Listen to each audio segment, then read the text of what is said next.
Welcome back to the Boys and Bolos podcast. We're down here in the barbershop studio. Welcome, Jarrett, to my humble abode. Is this week 5? It is week 5. Jesus. What is happening? We're in it. We've already had so much drama this season. Oh my God. It's only week 5, and I feel like I'm like in a Mexican telenovela. Like I married into like a Mexican cartel. Well, I'd like to give the August Premier League trophy. Are you ready to do that? I'm ready to crown the champions. What do they get because they won? Like, do they qualify for anything? Do they qualify for the Carling Cup? I don't know. Shoot the confetti cannons off. If they were in Boston, they would have the duck boats. Line up, get the duck boats ready. I mean, it's a great start. Obviously. Oh, Jeff, what team are you talking about? Arsenal. I don't know. Oh, you're talking about Arsenal. I didn't know Club. what team you were talking about. I mean, they had a good. I mean, if you win the first 4 games and you have 12 points, then you obviously had a good start. And we talked about this. We have a group chat. Nader and Elie. They were praising Arsenal, and rightfully so. They're winning games. Some of the comments were a little bit, especially during that Fulham game. I think it was Nader was saying how fluid Arsenal were playing and how they were so good. I didn't agree that they played that great for a solid 70 minutes of that game. I think it could have gone either way. The goal was, it was a deflection goal and then a very questionable corner goal in the corner that actually, I think, went off Saliba's arm. But that's neither here nor there. They won 2-0. On paper, Arsenal, because they got 5th last season and botched the Champions League and maybe should have 4th, are beating the teams they should beat. That's it. That's it. That's really it. Is that the end of the bedtime story? That's really it. I mean, they're probably going to win their next 3 or 4 games as well. They don't have a test until October 1st when they play Spurs. It's October 1st? Yeah. Ooh. Maybe United. They play United before. Do they? Yeah. They play United in the 5th game. Because this week they don't. Let's look at it. As we're coming up to week 5, we wanted to talk today about Arsenal. I really want to get your take on where you think they finish, and then I'll give you my breakdown on where they finish, and I'll share also some gym chatter today that I heard about Arsenal from a United and Liverpool fan. I just thought it was good to hear them weigh in on it. So this week, week 5, Arsenal is playing Aston Villa. They will beat Aston Villa. Aston Villa is not having the best start, and Arsenal's having a good start. And one of the things that Nader was saying is that they look fluid going forward. And I agree. I think that they have an idea of what they're trying to do moving forward, and I don't know if they've necessarily had that for the last 3 seasons. At the end of last season, I think that they did, but I thought that was more just because I thought Smith Rowe was balling. But now with Gabriel Jesus, the second coming of Jesus, or Jesus, do they have any title chances? Can you give them a percentage out of 100? 5%. 5%. 5% is pretty high. 5% is pretty high when you take into account City are juggernauts and Liverpool are a sleeping giant. 4 other teams that are better than them, in my opinion. Oh, we're going to break this down now that you said 5%. What are City's chances of winning the title for you? And these numbers have to add up to 100. 85%. Oh, these numbers are going to get interesting now, Jeffrey. Are you giving... Oh, okay, so 80%. Okay, thank you. I was like, maybe the math isn't your strong suit. Yeah. So that's 85 total. Then what do you give Liverpool? 10? Yeah, and then I give Spurs 5, and I give... Chelsea 0. Chelsea 5. I mean, whatever. I don't think Chelsea has the attacking power to get it done. I think Spurs have maybe the Conte factor. So I was thinking... So maybe... Okay, here we go. Yeah, you can... I'm going to change it. I'm going to change it. I'm going to go 80 for City, 10 for Liverpool, 2.5 for Chelsea, 2.5 for Spurs. Does that add up? Yeah, there we go. And then 5 for Arsenal. No, sorry.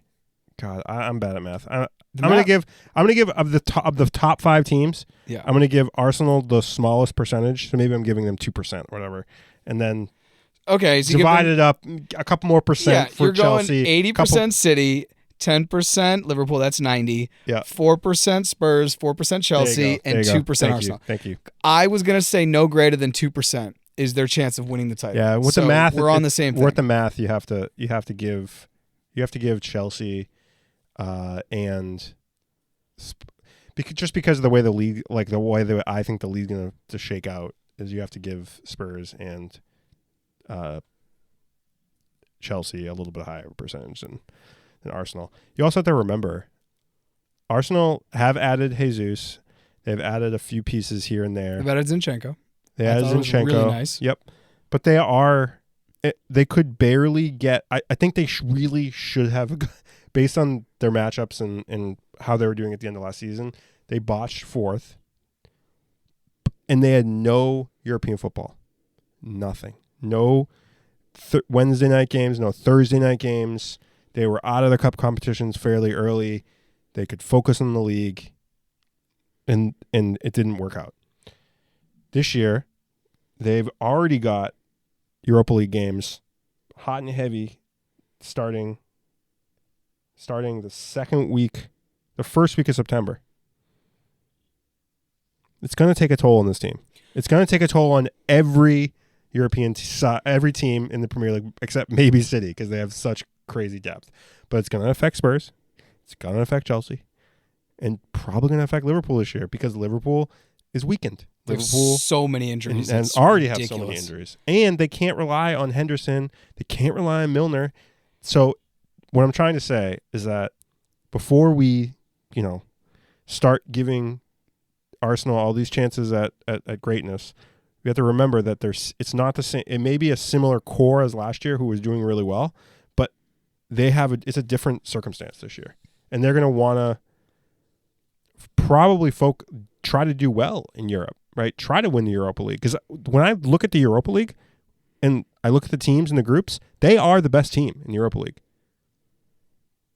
Maybe Manchester United, if they are able to put something together, but I really do believe they are like the best team in the Europa League.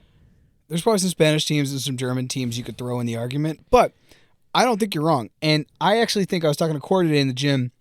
He was talking about Liverpool's problems. I think Liverpool's problems are the same as Arsenal's problems. Arsenal just hasn't seen this as their problem yet because they've been winning and they have a good run of form. What do they both have in common for their problem? I want to see if you're on the same page what I'm thinking. Center backs? For me, it's holding midfielders. Granit Xhaka, we were just watching AFTV jokes from 2019 when they were saying, get him out.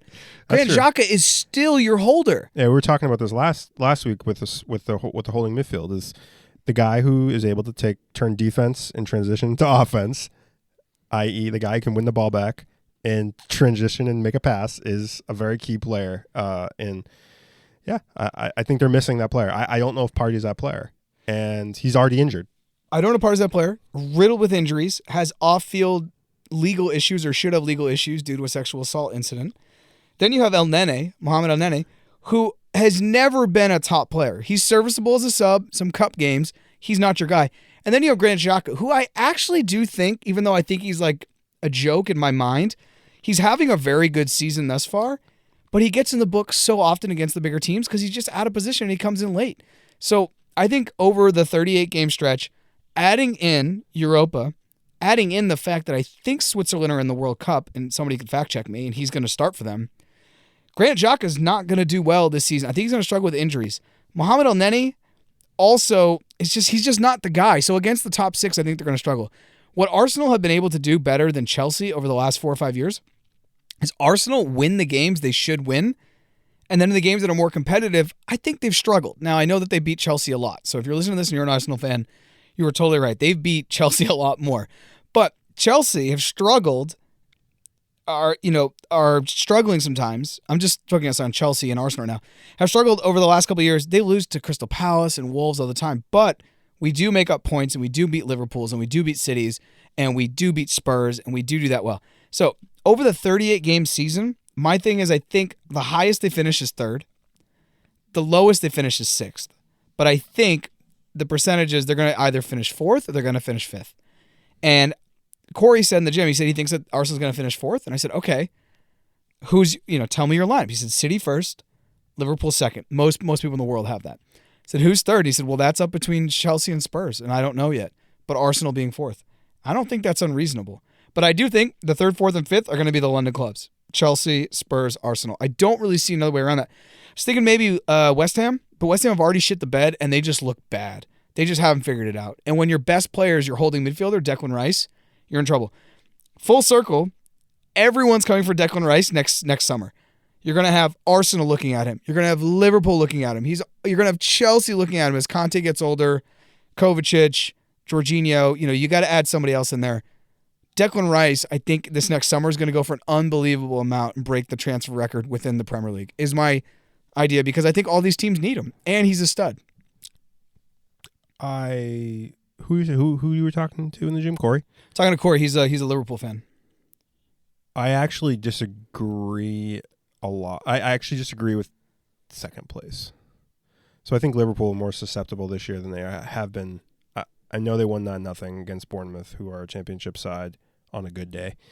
And that doesn't show me anything. But they've struggled in their other 3 games. And Van Dijk doesn't look the same. I don't think Gomez is the answer to their center-back pairing. I think they need to bring in another defender.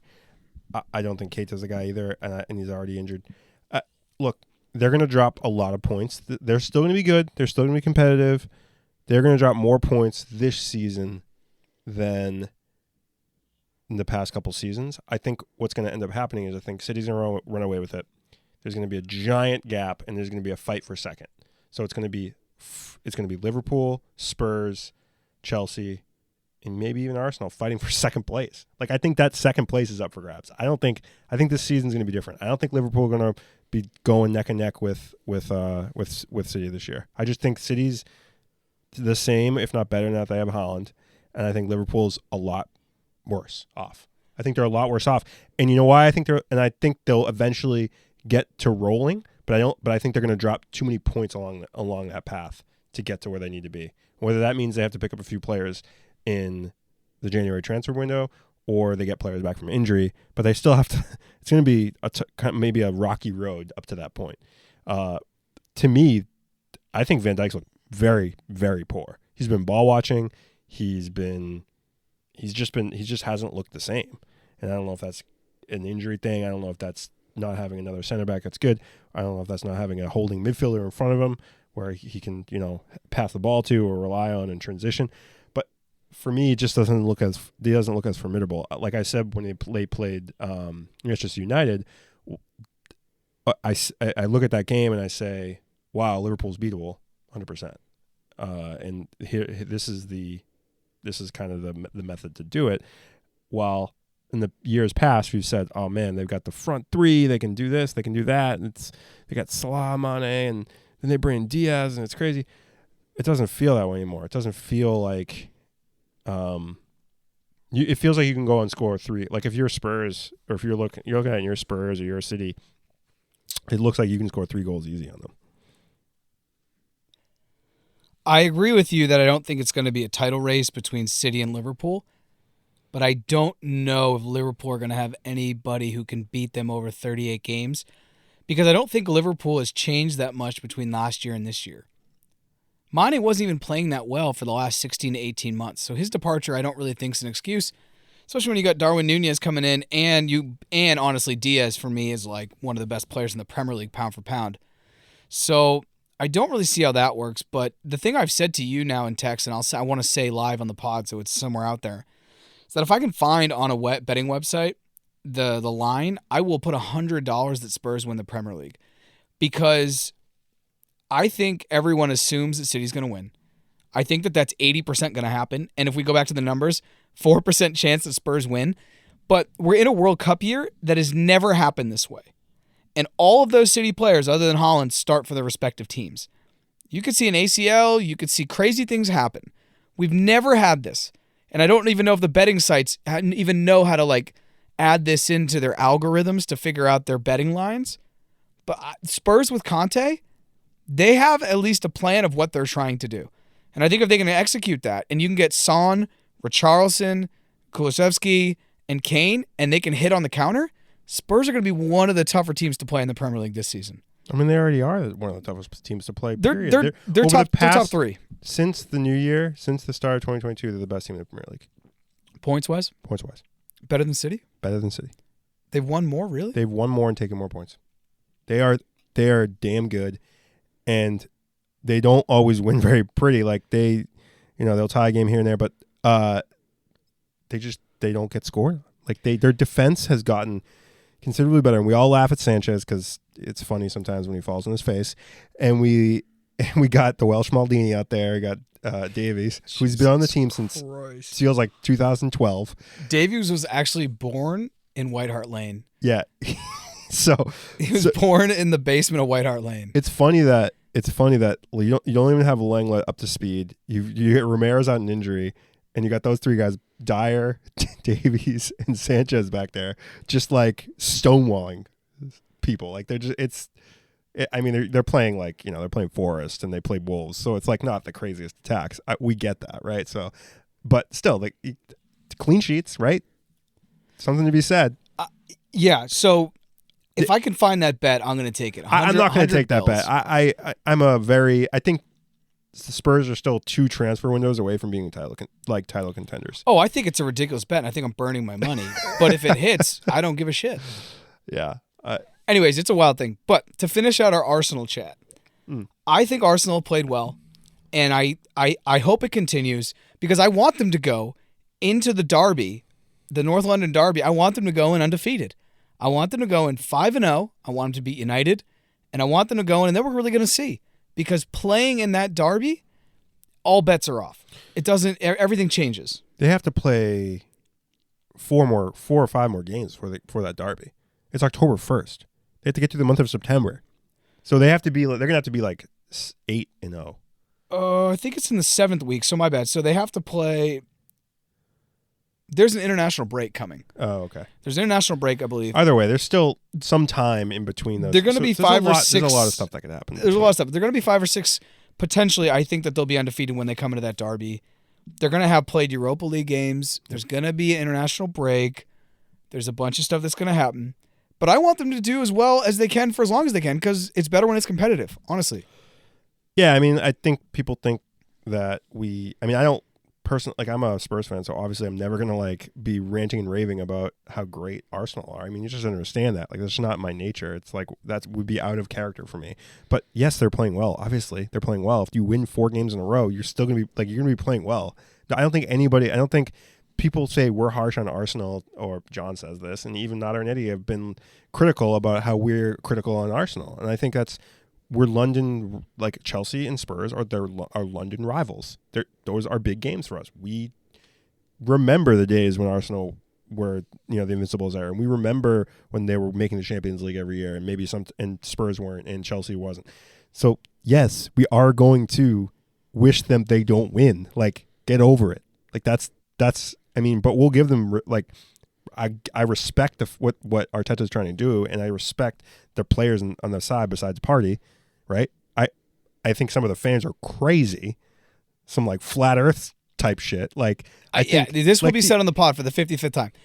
Arsenal fans are the flat earthers of the Premier League because sometimes their delusion knows no bounds. And Corey hit on it in the gym. He's like, I've never met a fan group who is like, our team is one of 2 things. This is Corey talking about Arsenal. He says, our team is either winning the Premier League or we're getting relegated. And there seems to be no between. That's it. Like right now, we're winning. And then they're going to lose a couple. Maybe they lose to Spurs. Maybe they drop some points. And then we're going to see hashtag Arteta out. Yeah, exactly. Arteta out will be trending, and then it will not. So Spurs fans are like a heavy pendulum, right? That's caught between 2 like negative ions and like, yeah. Sorry, not Spurs, Arsenal fans. Arsenal, yeah. When he said that, I'd never thought about that, but I think about Chelsea fans, and anytime I have a conversation with Chelsea fans, we're never worried about being relegated. Yeah, it's an even keel. We're never worried about being relegated. Yeah. Like right now, I'm not worried about being relegated. It's not possible. And also, unless somehow something comes out, we get docked 20 points or 30 points or 40 points. And also, I don't think Chelsea's going to win the league. But I'm fine being competitive for 4th because I see that that's where we are. And I'm fine with that's where our evolution is. But I do feel like Arsenal fans, they'll see the 4 games and like, oh, we're going to win. Oh, we're going to win. We're above City now. And the thing is, they're going to continue to be above City, I think, for the next couple of weeks. But to think that Arsenal could win the title, I think it goes back to there's a 2% chance. Be optimistic about it. But unless you're going to put money on it, I just don't, I don't know. So the pendulum between we're getting relegated and we're the best team in England, it's a tough one. Yeah, and it's such a dichotomy between how Spurs are like, we're a very self-deprecating franchise. I mean, we literally say things are Spursy. That is because ill fate has happened. Like, crazy bad, like, weird outcomes have happened to us that have screwed us. And it's like gotten to the point where it's like fate? Yeah. That's Shakespearean. Like the Sissoko handball in the Champions League. Like, that is some next level shit. Like, the whole rule changed because of that fucking shit. That's like when Tom Brady with a tuck rule. It's like, it's crazy. But ill fate? Ill That's some fate. Shakespeare. Ill fate hath becometh upon us. It's fuck? true. It's true. Spurs fans would be at the Globe doing improv. I just want to say Spurs that. fans, like, we understand. We are kind of like basking in the Conte vibes right now because it's so unlike the character of this club of Spurs to grind out wins, win when you're not supposed to win. By all accounts, not win when you're not supposed to win. Any other game, like say when we were playing, what was it? We were playing Wolves, right? That game could have went sideways, right? Like any of these games could, because we have but it feels different, right? And that's what I think. What a lot of like Spurs fans, I think we're optimistic. I don't think any Spurs fans saying we're in the league this year, title run, but we're like Champions League. We're in Champions League. That's something that's great. We now have Conte. We now have like some of the best attacking trio in the Premier League, and we like feel confident in our like what Conte is trying to get the team to do. But there's no like, oh, we're gonna win the league, you know, get 100 points, and very like, I think more realistic, right? I have a question for you about Conte and Arteta. I'm gonna throw Tuchel in. Let's just throw Tuchel in because Klopp and Pep they're gonna have statues for them, right? Right. Pep's won 7 out of 9 years, 10 out of 11 Klopp's years. won 2 Champions Leagues. Klopp's won a Champions League. A Champions League and the League league after 30 years, and an FA Cup and the Club World Cup. So those guys are good. Who is the first one to get sacked out of Tuchel, Conte, and Arteta? It's not hard. easy. It's not easy. Okay, this is my answer, and it's a little convoluted, but I think if Chelsea didn't change ownership, it would have been Tuchel, because Chelsea is notorious for sacking managers at the whim of like losing 2 games. But now that you have Elie and you have an ownership group, I don't know if that happens as fast. I think that he's given a little more leash. I feel like, I think it's all circumstantial. I don't think they're going to sack Conte, but I think Conte will leave before they sack him. Arteta has already been hashtag Arteta out. Like Arteta kind of has a target on his back if they suddenly like free fall, right? So if suddenly they like, I don't know, Odegaard like his leg gets cut off. If Jesus gets and hurt, Jesus gets they're hurt, in a bind quick. Is my thought. They got. I still think even with Jesus out, they'll find ways to score because they have Odegaard and Martinelli and stuff. But if like they have a couple of bad injuries and like the World Cup doesn't, it takes some guys out, or you know they're playing a bunch of games and suddenly they're run ragged and they start losing a lot. I don't know. Like that to me, that is the most. There's probably some betting line, right? Like who's the first manager to be sacked? Oh, for sure. There's a betting line. Yeah, but I don't know out of those 3. That would be my answer. I think Conte would leave on his own before like he gets sacked. He's like, no, I'm not. You're not firing me. I quit. That's kind of the type of shit he'd do, right?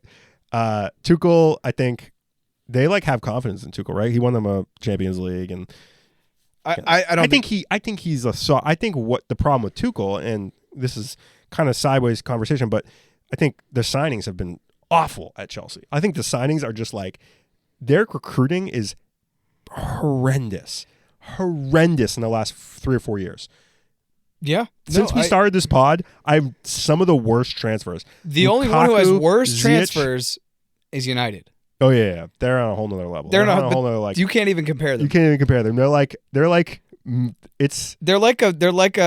Miss Universe showing up to like a local beauty pageant in like Dallas. Based on Chelsea's transfers, they've overachieved. That's how bad their transfers have been. Like Ziyech is a bad transfer. They're trying to get him, like send him back to Ajax, or I don't even know if it was Ajax. I think they offered him to Spurs. They offered him Spurs. They're offering to anybody. They just canceled Ross Barkley's contract. Yeah, it said they've mutually agreed to part ways. I was like, we got Conor Gallagher. I mean, I know he's an academy guy, but they keep bringing him back, thinking he's gonna. But we can talk about Conor Gallagher. Lukaku, the lug, Werner, which he might have helped with the Champions League. I'll give you that. All right, There's an argument with Werner. Yeah, that's the only one I'd argue with. Still, like he's young. He should have been like had a career. I feel like he should have had a career at Chelsea instead of just been like, yeah, let him go back to the Bundesliga. Who else? Like some of these guys. No, that's good. You've missed the biggest one. I said Lukaku. Kepa. Oh, Kepa. Kepa's up there with Lukaku. Kepa's up there. Even though he saved penalties and he won the Club World Cup. He's now kind of like a color guy. He's a hype guy. I feel like Kepa's the guy in the locker room who, like, you miss the winning penalty in a game or something, and you end up tying and you drop points on the road to Palace, and he's the first guy in the locker room who's like, "Hey, it's okay, man. Do you want to get a beer?" Because Lord knows he's not playing. He's not playing. He's not playing. He's not even playing in cup games. I don't even know. Like, once again, I don't even know if he plays in practice. When they play 11s, I don't know. Yeah. But what I wanted to say, I think so I'm totally wrong. You guys play on match day 9. So will they be 8-0? Games. Yeah. I don't know. But if you look in match day 8, they play Brentford. Brentford's not easy. They play Brentford on the road. Oh, yeah. Then they play Spurs. But at home. They play them at home. They play them at home. That obviously helps. But those are 2 derbies that aren't easy, and obviously one's the NLD. Then they play Liverpool. And that's Liverpool. At least it's at home. It's at home again? They get 2 home. Yeah. Then they play Leeds at Ellen Road. Not an easy one these days. Then they play City. It's not unfathomable to see between the City, the Leeds, the Liverpool, the Tottenham, the Brentford. That's 15 points. They drop. They only get 6 or 7. Yeah. And at that point, fire up the Arteta out, hashtags. Yeah, I don't know. I saw a funny. I did see one disparaging tweet from an Arsenal fan today, because they pop up on my Twitter feed. That said, they pop up in my. They Twitter do now. feed. Like it's like they pop what up. A crock of shit, They Elie. do. And it was like, you might like this tweet type of shit. Yeah. Okay. Anyway, you might like this. You're a Spurs fan. You might like this tweet. I can't. It was something like Aston Villa haven't scored, have 1 point, and we play them this weekend. Oh yeah. Yeah, something like, here's our first loss or something. And I was like, oh, all right. Well, I don't see that from a lot of Arsenal fans, which I don't agree with. I obviously think they'll beat Arsenal. Not Aston Villa, but I think they'll beat it. Yeah. Aston Villa. So here's the other thing I want to throw out. Week 5, we're recording Monday. Week 5 is going to be tomorrow. This middle of the week, and then week 6 is this weekend. So let's go ahead and knock both of those weeks out right now in this pod, because I don't think we're going to have time in between. Okay. Are you fine with that? Yeah, I mean, by the time our listeners might have already watched a game or two. They will. It's okay. Tuesday. This may not come out until whatever. So, but we'll make this the 5th and 6th week. I was looking at the schedule. So with that, let's look at the games coming up, and then we can also get back to fantasy.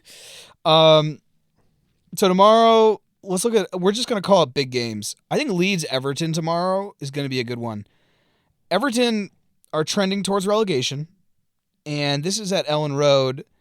And Leeds, even though they did take Chelsea's scalp, they've dropped some points here or there, but they're still sitting in 5th. Everton are in 18th. I think this is probably the best game of tomorrow. Do you want to weigh in on that one, good sir? I am a...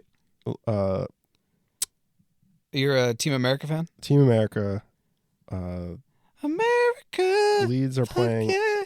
Nobody seems... See, it's at Ellen Road, so that's the thing. I don't see... Does that even make it worth talking about? Because I think Leeds win this. Yes. Okay, let's not talk about it. I have Rodrigo on my...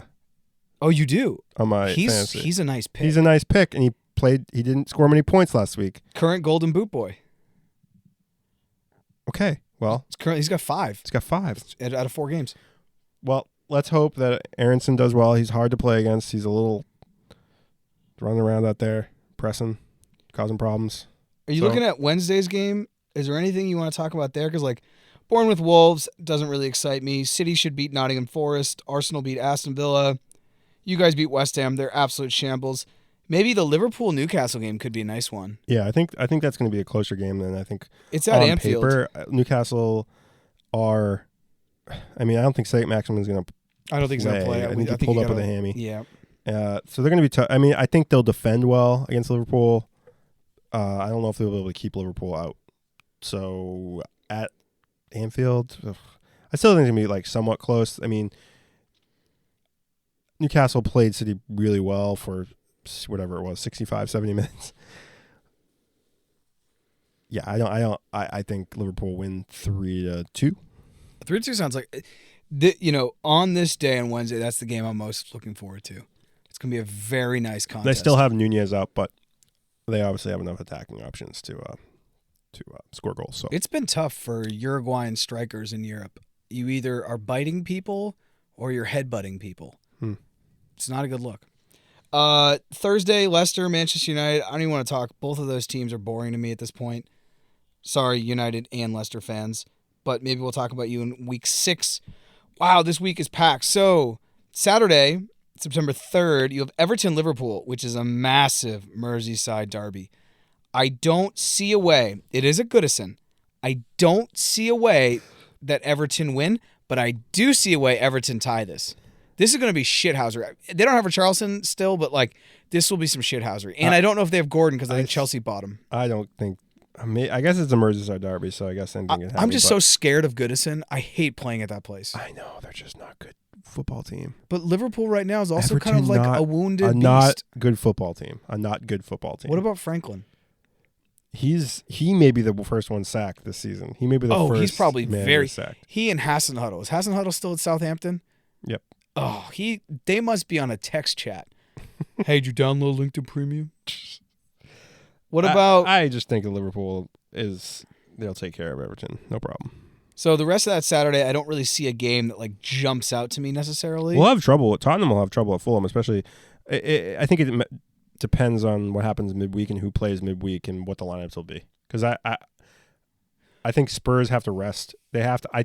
Honestly, in this, people aren't gonna like this.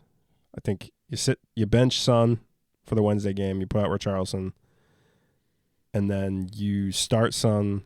And then you take him out if he's not playing well. Take him out at the 60th minute for the full game. Take him out at halftime. He's not looking. Yeah, good. He's not looking good. I took Son off my fantasy week 2 because he was just not doing it. Yeah, I mean there was a goal scoring opportunity he had. You could tell that he just wanted to smash the ball into the net, and instead of passing it to a wide open Kane, who was literally standing there like, "Dude, bro, like pass me the ball." He you could tell that because he hasn't scored yet, he needed to score, and then he just I think it ended up being a block shot or something. So yeah, it happens a lot. Like you get these look at what's happened to Salah.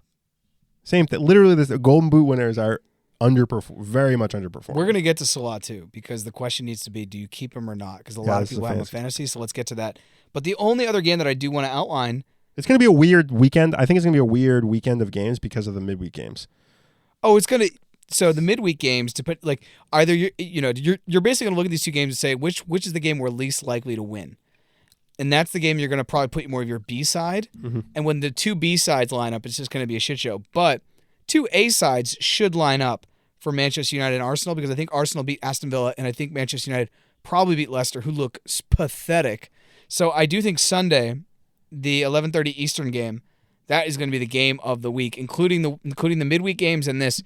Arsenal's undefeated.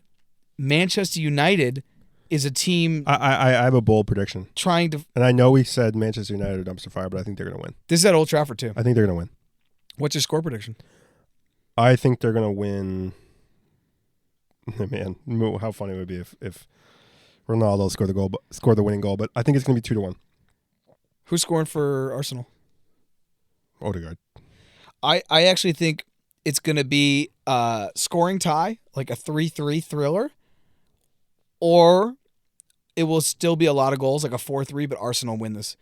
And the only reason why I say that, I think Arsenal are better going forward, but it feels like Rocky 3 when he fights Apollo, and they just sit there and slug each other out. Because neither of these teams, I'm really impressed by their defense. And, we'll see. Yeah.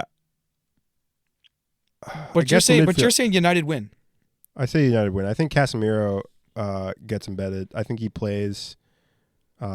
He might play Wednesday or get some more minutes Wednesday and then start the Arsenal game. I think he's a big game. I think he's played a lot of big games. I think that's kind of the reason why you bought him. And then you'll have Antony by then. And so they'll have another attacking option. They're spending £100 million on a guy from their Eredivisie. And I mean, he's from Ajax, so obviously he's somewhat good, but he scored only scored 12 goals last year. It is an obscene amount of money. It reeks of desperation, but they need another attacking option. And I think he's better than some of the stuff they have going forward right now. So yeah, I mean, I trashed on Fernandez last game, then he scores, and I think United at home are gonna be up for the game. And You put your money on United. I would put my money on United, 110%. The thing about Casemiro and Fred playing, and I shared this on Bolos from Footy Emporium, was the most ridiculous statistics. So it says when Fred and Casemiro playing together for Brazil, whenever they played 20 games. They've won 18, they've drawn 1, and they've only lost 1 game. These two dudes just understand each other in midfield. It's the same thing with Conte and Pogba. They had like a 30 or 35 game undefeated streak for France because of the way that they balance each other. You had Conte holding, Pogba was a little bit more loose, and then Griezmann was running ahead in their mid three.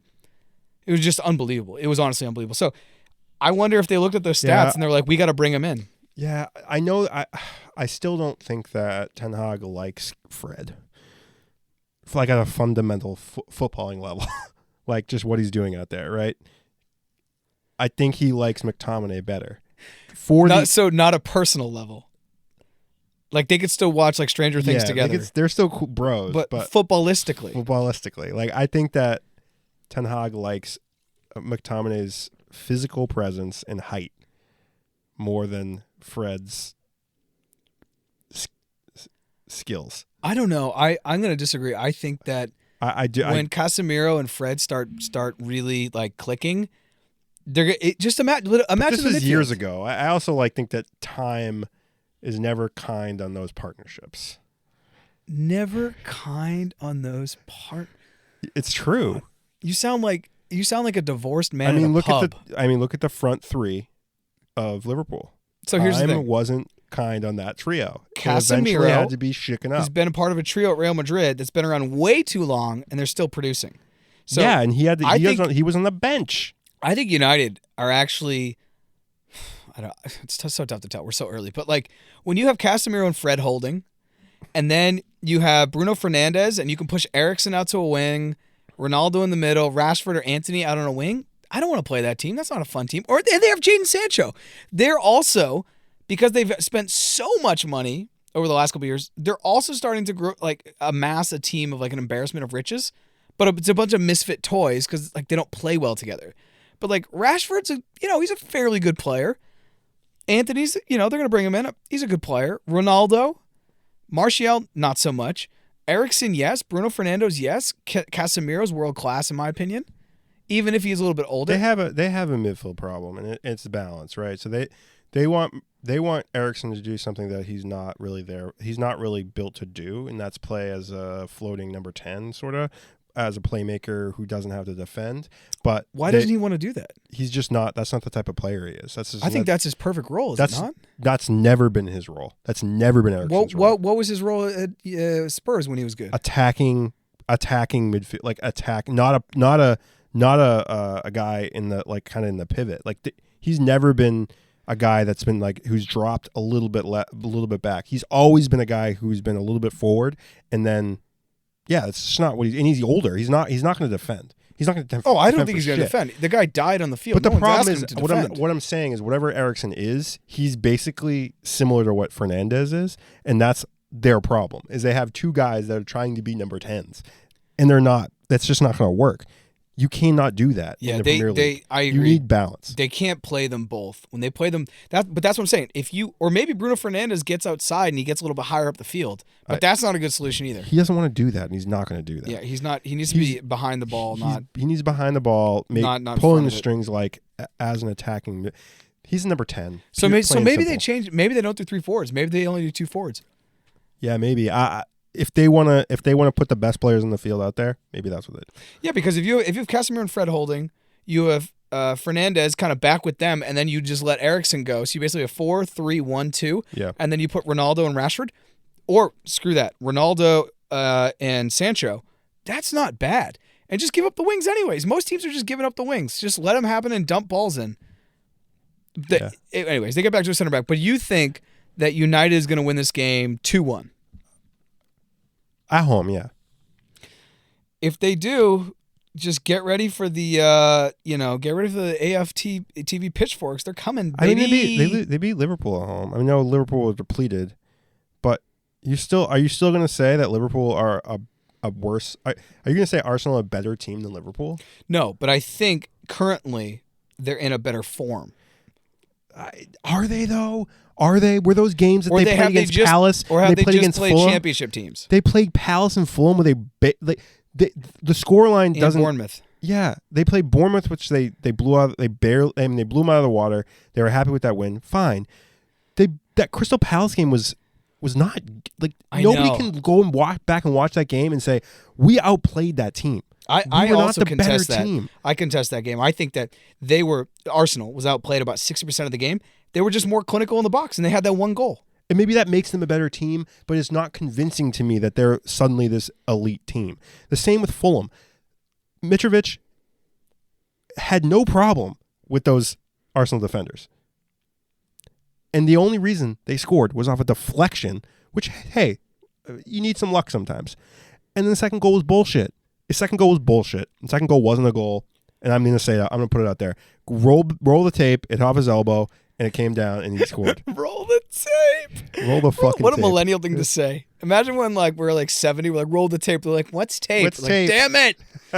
I'm just saying, and if Arsenal fans don't agree with this, you're not watching the games as you're not watching the games objectively. Right, you're watching with rose-colored glasses. You're only looking at the end result. Arsenal-colored glasses. Arsenal.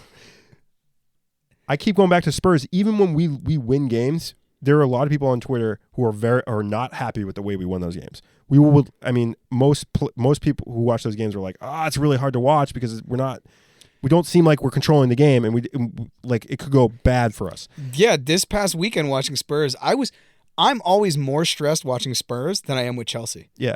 And I shouldn't care about Spurs, but emotionally, I'm stressed. When they put in Richarlison, I was like, this is going to go well. He literally shoulder barges the dude, dark arts, gets the ball, 3 fingers it over, and Harry Kane's like, boop. Yeah. It was awesome. Yeah. But Arsenal fans, those 2 games, you got to just look at those 2 games. The Crystal Palace game, there have been 4 games, and in 2 of those games, you didn't look that great.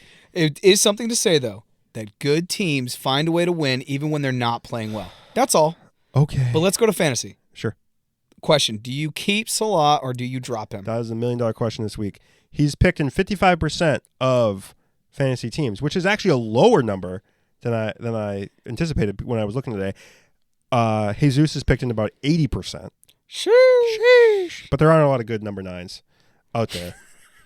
Jesus Christ, with the caveat. But there aren't a lot of number 9s to pick from. There are literally 4. There's Haaland, Kane, and Mitrovic and Jesus. Those are who everyone picks.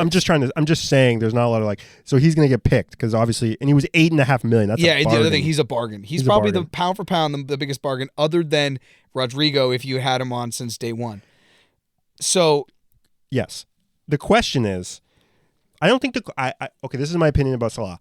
You cannot drop him. I just put him on vice, baby. I got him on vice captain. Vice captain doesn't mean anything. It does for me emotionally. Oh, okay. That's the question. Do It's you captain him or do you captain Haaland, or some people captain Luis Diaz? One guy in our league who scored one of the most points, captain Luis Diaz, and got 28 points. But yeah, that's the question. So last week, Little Magician's Mac, he did captain Salah and he did vice for Haaland. Haaland gets 17, Salah only gets 6. Add those up, you get 23 points. I did the exact opposite of that. I captained Haaland and I gave the vice to Salah. Salah only gets 3 points, but Haaland gets 34 points. So I ended up with 37 instead of 23, 15-point difference. Captains really matter. So the one thing I wanted to say about that is that I've gone from 14th to 4th just on last week. Fantasy is way more exciting this year because there's so much movement. Nick Bailey started first and then he went down to 10th. You're back up to 8th. Everything's moving around. Molly, you're still in the basement. You'll figure it out. Eric Chahone, also in the basement. But Will Hayden, who had his name's Darwin's Theory, and we called him out on the pod, and we said, this is bullshit. You can't have... Well, yours is still fucking Kane from the lane, even though you don't have Kane, which is egregious. I did have Kane, and I transferred him out. Okay, well, you might want to think about changing your title, because that's what Will Hayden did. Okay. His new name is No Mane, Mo Problems. His new name is No Mane, Mo Problems. Okay, well, you might want to think about changing your title because that's what Will Hayden did. His new name is No Mane, Mo Problems. Okay. His new name is No Mane, Mo Problems. Okay. He's a Liverpool fan. That's a great name. It's a great name. He texted Bolos on the DM and Instagram. He's like, "You guys gave me shit, so I changed the title." I was like, "Yeah, you did. You're a champion." That's great because even we were saying that last week about Mane, not having Mane. It's like maybe that's what throws off the whole thing because they scored 9 goals. He didn't have a freaking goal contribution in that whole game. That's actually insane. That's insane. That isn't. What is he doing out there? Is he just like tiddlywinks in the corner? Yeah. How does PSG score 9 goals and Messi doesn't have a contribution? How does Manchester United score? Ronaldo starts and doesn't have a contribution. It actually doesn't make sense. It doesn't make sense. If we finish the season and he was a horrible fantasy pick and he also just has a horrible season and he's pissed because he doesn't get to go to the World Cup and he's just sitting at home in Egypt and pissed. Well, we had the red flag. The red flag was they scored 9 goals against Bournemouth, a championship side, and he didn't have one contribution, not an assist or a goal. He got 3 points just for starting. It's bad. Harsh. It's unbelievably harsh. But anyways, no Mane, Mo problems first. Sadud, Zatique, Little Magicians in third. That's your top 3. The basement is disgusting. People, get your shit together. I will say that the points are much higher. The average, like everyone's got much better teams. Everybody has similar teams. No, not true. No, I mean, it feels like look at Here Comes the Sun. Who is this person? Nick. Oh yeah, Nick Turns. He's playing a 5-2-3, and he's got Kane, Ivan Toney, and Mitrovic up top. He's got Aronson and Kulusevski in the midfield, and he's playing 5 defenders. Alexander, Van Dijk, Perisic, Cancelo, and Lamptey, and he's got Martinez in goal. All the teams are not the same. There are a lot of teams with core players. When you get to the top, there's a lot of teams who have Haaland in the captain. Luis Diaz.